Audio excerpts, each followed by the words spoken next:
주님 감사합니다. 네, 방사해 주십시오. 자, 오늘 이제 안락행품인데, 안락행품은 이제 하루에 끝낼 수가 없고요. 안락행품이 굉장히 중요해요. 그러니까, 부처님께서 이제 28품, 법화경 28품 아닙니까? 근데 법화경 구성을 이제 14품, 안락행품까지와 서품부터 안락행품까지 14품하고, 그 다음에 이제 15, 종지용주품부터 이제 28품까지, 보현보살 곤바품까지 해서 두 분야로 크게 나누는데, 서품부터 안락행품까지가 이제 정문이라고 그래요. 그림자 적잘 써서 정문이라고 그러고, 그 나중 후반부를 이제 본문이라고 그래요. 본래 본자를 써서 본문이라고 그러는데, 정문은 뭐냐면, 왜 우리가 어떤 이제 물체가 있으면 물체에 대해서 그림자가 생기잖아요. 그러니까 이제 그 그림자를 먼저 얘기하고 나서 그 다음에 그 그림자는 무엇의 그림자다 이런 거를 이제 말씀하는 게 이제 정문과 본문입니다. 그래서 정문에서 그 앞에 부분, 정문에서 제일 중요한 부분이 되게 방편품 제2라 그래요. 그리고 이제 그 본문 후반부에서는 16장 열의 수량품이 제일 중요하다고 그럽니다. 근데 그건 뭐 우리 28품이 어느 품이 더 중요하고 어느 품이 덜 중요하고가 없고 다 똑같습니다. 왜냐하면 스승님께서 말씀하시길 28품 전체는 움직이는 힘이 서로 다르다. 그러니까 어느 품만 가지고 공부할 게 아니라 전부 골고루 해야 된다. 그러니까 골고루 음식을 먹어야 영양이 잘 섭취되듯이 28품 전체가 움직이는 힘이 다르기 때문에 어느 때 어느 힘이 움직일지 모릅니다. 그래서 28분 전체 공부하는 게 참 좋습니다. 근데 이렇게 흑판에 써가지고 이렇게 하는 것을 제일 싫어지고 야단친 분이 우리 스승님이신데, 이거는 법문이 아니라 법화경 강의이기 때문에 강의는 이렇게 해서 여러분들이 법화경 안락행품 구성이 이렇게 돼 있구나. 이걸 아시고 나서 경험해보면 좀 굉장히 쉬울 것 같아서 우선 이렇게 썼습니다. 그런데 이제 부탁은 이제 알고 나시면 이제 그걸 다 지워버리셔야 돼요. 다 이제 글자로 남긴 것은 다 지워버려서 우리 마음에 남겨둬야지 눈에 남겨두면 안 됩니다. 그럼 오늘 안락행품을 한번 읽겠습니다. 자, 379쪽인데요. 379쪽. 묘법연화경 권 제5 안락행품 제14. 그때 문수살이 법왕자 보살마살이 부처님께 살이었다. 세존이시여, 이 보살들이 매우 난유하여 부처님을 순종하는 연고로 큰 서운을 내고 미래의 나쁜 세상에서 이 묘법연화경을 보하여 지니며 읽고 해설하려 하나이다.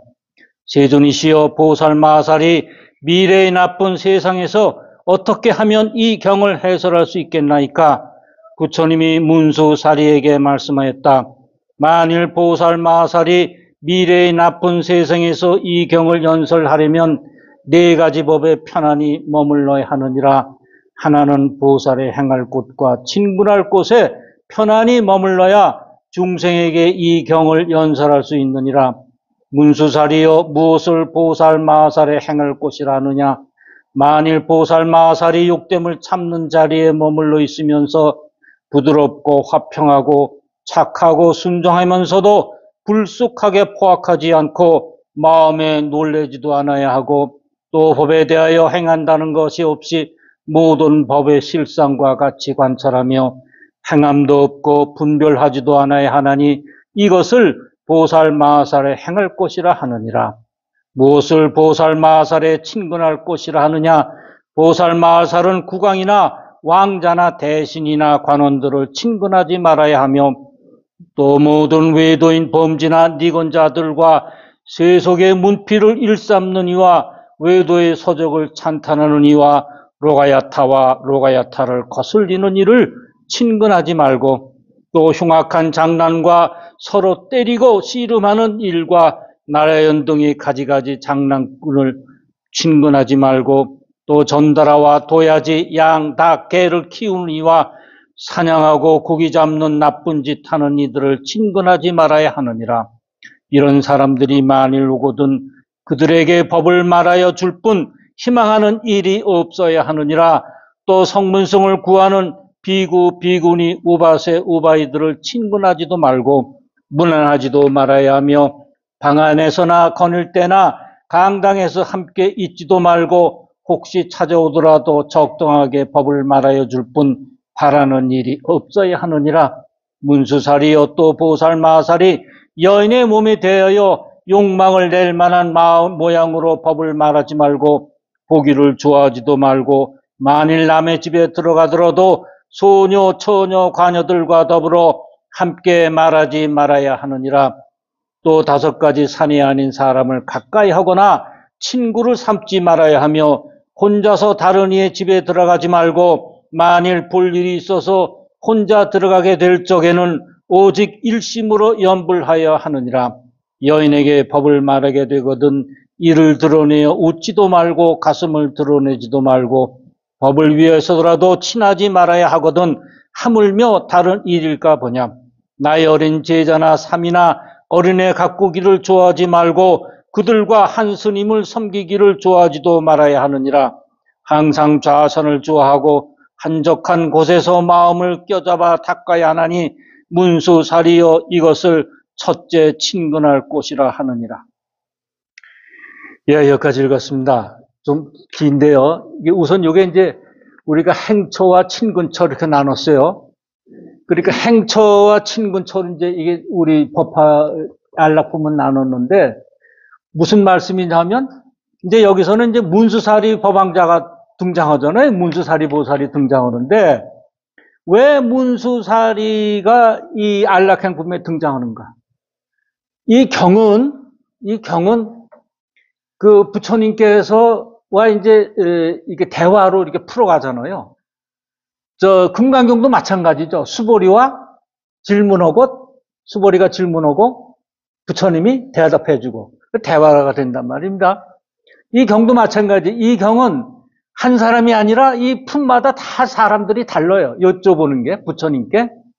그러면 이제 그 제자 나타나는 여기에 주인공 제자가 어떤 사람이냐를 알면 앞으로 전개되는 이 품은 어떻겠구나 이걸 알 수 있어요. 그 시작이 반이라고요. 그러니까 이번에는 이제 문수살이에요. 문수살이는 뭐냐면 지혜의 화신이죠. 지혜의 화신입니다. 그 다음에 맨 끝에 28품의 보현보살은 행의 이제 화신이죠. 그러니까 부처님은 이렇게 법화경을 꾸미신 거예요. 그러니까 지혜 전반부에서 지혜를 닦아야 그 지혜를 그러니까 이 지혜를 닦아야 이제 그 법의 성품을 다 알게 되거든요. 지혜가 없으면 그냥 보이는 형상에 매달려요. 그러니까 지혜가 있어야 그 공의 실상도 알고 온 우주의 제법 실상을 안단 말입니다. 법화경에서 강조하는 제법 실상을 알게 돼요. 그걸 알고 나서 행을 하는 거예요. 보현보살에 가서 행을 하거든요. 그래서 보시면은 이 문수살이 근데 지혜가 제일이에요. 그러니까 이 지혜가 제일인데 10대 제자 중에 부처님 10대 제자 중에 지혜가 제일인 사람이 있어요. 이게 사리불이거든요. 사리불은 인간의 지혜가 제일이에요. 그래서 방편품은 누구한테 이렇게 서러냐면 사리불한테 얘기를 해요. 지혜가 제일인가? 왜? 방편품이 굉장히 우주 이치를 얘기하는데 힘들거든요. 아주 상근기 중에 상근기거든, 사리불이. 그러니까 이제 사리불한테 얘기하는데 여기도 이제 문수살이 지혜의 제일인 사람한테 얘기하는 거예요. 근데 문수살이 보살이나 보현보살이나 실제로 사람이 몸을 가지고 한 건 아니에요. 그러니까 이 보살이라 그러면 무슨 소리냐 하면 보살은 이제 부처님 되기 전에 그 중생으로서 깨달은 사람을 보살이라 그러거든요. 중생으로 자격을 가지고서 깨달은 사람인데 이 문수살이는 어떠한 지혜를 갖고 있냐면 우주 전체가 돌아가는 지혜를 갖고 있어요. 우주 이치에 대해서 밝아요. 그러니까 석가모니 부처님께서 우주 이치를 지금 설명해 주시려고 안락행법을 넣으신 거예요. 우주 이치를 알아야 된다. 너희들이 그냥 아는 것만 가지고는 안 되고 우주 이치를 알아야 이제 오탁악세 법화경을 많이 공경할 때, 많이 펼칠 때 그때 힘이 된다. 그걸 모르면 안 된다는 거예요. 무조건. 제가 법화경을 좀 안다고 그래서 하면은 핍박을 받는다. 틀림없이 말세에는 핍박을 받을 것이다. 그러니까 이렇게 해라. 그래서 우선 여기는 이제 우주 이치를 알고 그 다음에 보현보살에 가서 행을 얘기합니다. 그래서 문수사리 보살이 나왔어요. 근데 그런 문수사리 보살은 뭐냐 하면 엄밀히 얘기하면 야광보살이나 관세음보살이나 보현보살은 어떤 에너지를 갖고 있냐면 부처님께서 깨달으신 바를 일면으로 나타내는 게 이 보살들이에요. 그러니까 부처님 깨달으셨잖아요. 우주 전체 이치, 우주의 법칙을 깨달으셨잖아요. 이거를 우주의 대자대비한 면을 나타내려면 관세음 보살을 내세우셨고, 그 다음에 지혜의 면을 나타내려면은 문수사리 보살을 등장시키셨고, 그 다음에 행해야 된다, 행이 중요하다는 걸 나타내려면 보현 보살을 등장시킨 거예요. 그러니까 이 각 보살은 뭐예요? 전부 부처님의 화신이에요. 그런데 이 불교는요, 이렇게 보면은 이게 중앙 집권식으로 돼 있어요. 가만히 보면은. 그러면서 지방 분권이 돼요. 부처님이 계시잖아요. 에너지의 본체인 부처님이 계세요. 그 다음 부처님의 이제 제자들이 있잖아요. 보살들이 또 있어요. 이 일은 누가 해요?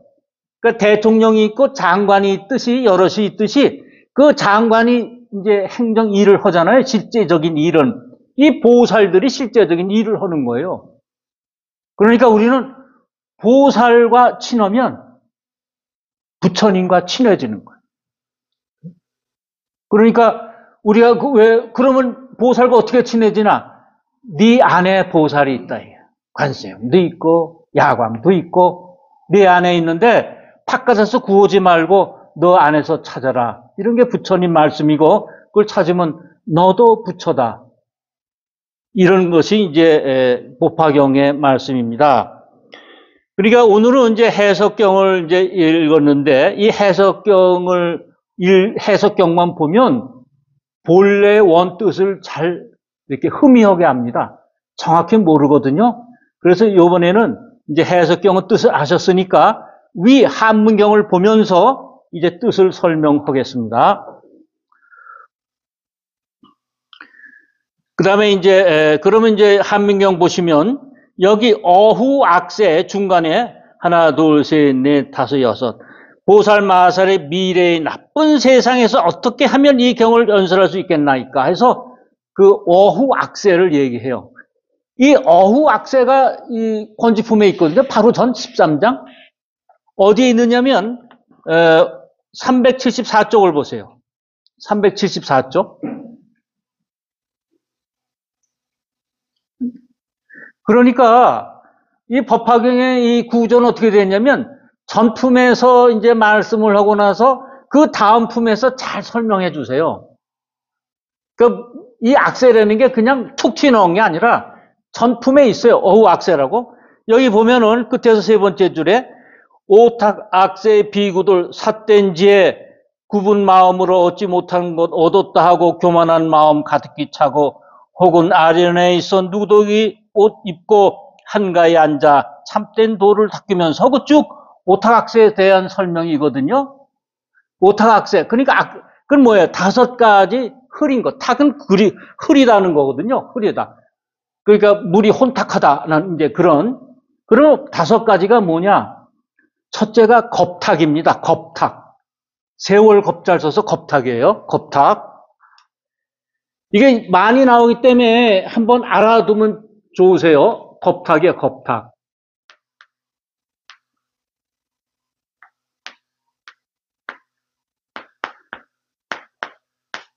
세월이 탁해요. 겁탁. 세월이 탁해. 세월이 탁하다는 건 뭘 얘기하냐면 시대가 더 혼란스럽다는 게 혼란. 뭐 이렇게 법도 없고 그저 강한 놈이 목소리 큰 놈이 왕이고 세월이 탁해요. 혼란하는 시대예요. 그래서 질병과 재난과 전쟁이 만연해요. 우선 겁탁시대인 거래요. 시대가 탁해요. 그 다음에 견탁해요. 견해가 탁해, 흐려져요. 견해가. 사상이나 이 견해가 흐려져요. 견탁. 그러니까 보는 게 정상적으로 안 봐. 다들 자기 편에서 봐요. 그러니까 우리 현 시대가 우리 한국이 바로 그런 거예요. 보면은 뭐 둘로 나눠지고 어떻게 나눠지고 세대별로 나눠지고 지방으로 나눠지고 사상으로 나눠져가지고 자기 편에서 하는 건 다 옳고 남의 편인 건 다 그리고 이게 견탁이에요. 사상이 이제 흐려지는 거죠. 견탁 보는 게 흐려지는 거예요. 그러니까 옳게 볼 수가 없죠. 그러니까 이제 이때는 종교도 이제 그 사교들이 많이 판을 치고 왜? 다 이제 가치관들이 다르기 때문에. 그 다음에 번뇌탁이에요. 탐진치가 만연해요. 번뇌탁. 번뇌. 그 다음에 중생탁. 그 다음에 명탁이에요. 목숨 명자, 명탁. 목숨이 탁하다는 건 이제 사람의 수명이 짧아진다는 거예요. 이 수명이 짧다는 거는 그냥 우리 육신의 수명도 짧아지는 것도 얘기가 되지만 뭐예요? 뭐든지 오래 가지를 못해. 응? 뭐든지 그냥 금세금세 비워내요. 정의도 금세금세 비워내고 뭐 이렇게 예의범절도 금세금세 비워내고 말도 비워내고 말의 뜻 그것도 금세금세 비워내요. 오래 계속이 못 돼. 그러니까 자기한테 유리하게 자꾸만 이렇게 시켜요. 이것이 이제 명탁입니다. 이때는 이제 명탁 때는 이것도 이제 질병이 많아져서 병이 나서 이제 사람이 고통을 많이 받습니다. 중생탁은 뭐냐면 중생들의 자질이 저하돼요. 하근기, 중근기, 상근기 이렇게 해야 되는데 하근기가 판을 쳐요. 하근기가.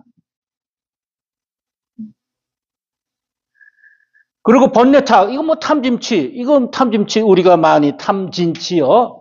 성내고 탐, 화내고 욕심내고 탐, 진, 성내고 그 다음에 치, 어리석은 거. 이때 어리석음은 뭐냐면 진리에 대해서 법에 대해서 어리석은 거예요. 법에 대해서 어리석은 거. 이게 오탁악세예요. 그러니까 이 오탁악세에 이제 먼저 이제 설명을 하잖아요. 설명을 하면, 그 다음에, 안락행품에 와가지고, 그거를 오타학생금 어떻게 하겠느냐, 이런 말씀을 이제 드리는 거예요. 문수사리 보살한테. 그래서 네 가지 법에 편안히 머물러야 하느니라. 그래서 안주사법을 얘기했습니다. 이게 안주사법이에요. 안주사법은 신안락, 구안락, 의안락, 그 다음에 서원안락이에요. 서원안락. 그럼 이 안락행품은 네 가지에서 설명을 하고 있어요. 네 가지에 대해서. 근데 이거 이제 법화경을 쭉 보시면 이와 비슷한 말씀을 보현보살 권발품에서 말씀하시거든요. 보현보살 권발품 맨 끝에 28품 한번 하는데 몇 페이지를 보시느냐 하면은요, 650쪽을, 650쪽 보세요. 650쪽. 650쪽하고 651쪽을 보시면 부처님이 보현보살에게 말씀하였다. 선남자 선여인이 네 가지 법을 성취하면 열애가 열반한 뒤에 이 법화경을 만날 수 있느니라. 하나는 부처님들의 호념함이요, 둘은 모두 덕의 근본을 심으며, 셋은 바로 결정된 종류에 들어가며, 넷은 모든 중생을 구하려는 마음을 내미니라. 선남자 선여인이 이렇게 네 가지 법을 성취하면 열애가 열반한 뒤에 반드시 이 경을 만나게 되느니라. 그래서 여기서는 뭐예요? 성취사법이에요. 성취사법이거든요. 이룬다 이게. 이뤘다 이게. 자기가 하고 싶은 걸 이뤘다. 여기도 뭡니까? 어우악세. 그러니까 말법 시대에 어떻게 하면 법화경을 널리 선전하겠습니까? 거기에 대한 해답을 보현보살 건발품에서 성취사법으로 얘기하는 거예요. 네 가지죠. 여기도 네 가지인데 이게 다 연결이 돼요.